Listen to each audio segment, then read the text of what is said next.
ఉపరాష్ట్రపతి జగదీప్ ధన్కడ్ రాజీనామాను రాష్ట్రపతి ద్రౌపది ముర్ము ఆమోదం తెలిపారు. తక్షణమే అమల్లోకి వస్తుందని రాజ్యసభలో ఘన్శ్యామ్ తివారీ ప్రకటన చేశారు.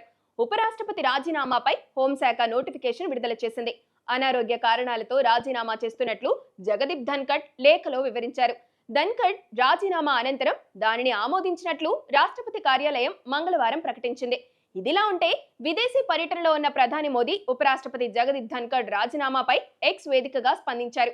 వివిధ హోదాల్లో ధన్కడ్ దేశానికి ఎనలేని సేవలు అందించారంటూ ప్రధాని మోదీ ఆయన్ను ప్రశంసించారు. జగదీప్ ధన్కడ్ ఆరోగ్యంగా ఉండాలని ప్రధాని మోదీ ఆకాంక్షించారు.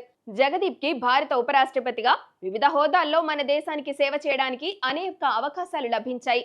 ఆయనకు మంచి ఆరోగ్యం చేకూరాలని కోరుకుంటున్నాను అని ప్రధానమంత్రి నరేంద్ర మోదీ ఎక్స్ వేదికగా హిందీ, ఇంగ్లీష్ భాషల్లో పోస్ట్ చేశారు. కాగా సోమవారం సాయంత్రం ధన్కర్ ఆకస్మిక రాజీనామా రాజకీయ వర్గాల్లో ఊహాగానాలకు దారితీసింది. 74 ఏళ్ల ధన్కర్ రాష్ట్రపతి ద్రౌపది ముర్ముకి రాసిన లేఖలో వైద్య సలహాకు అనుగుణంగా ఆరోగ్య సంరక్షణ ప్రాధాన్యత ఇవ్వడానికి తక్షణమే రాజీనామా చేస్తున్నట్లు తెలిపారు.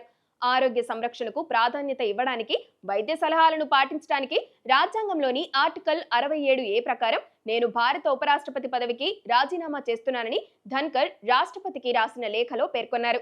ఆగస్టు 2022లో ధన్కర్ భారతదేశ 14వ ఉపరాష్ట్రపతిగా బాధ్యతలు స్వీకరించారు. ఆగస్టు 2027 వరకు 5 ఏళ్ల పదవి కాలం కొనసాగుతారని భావించారు.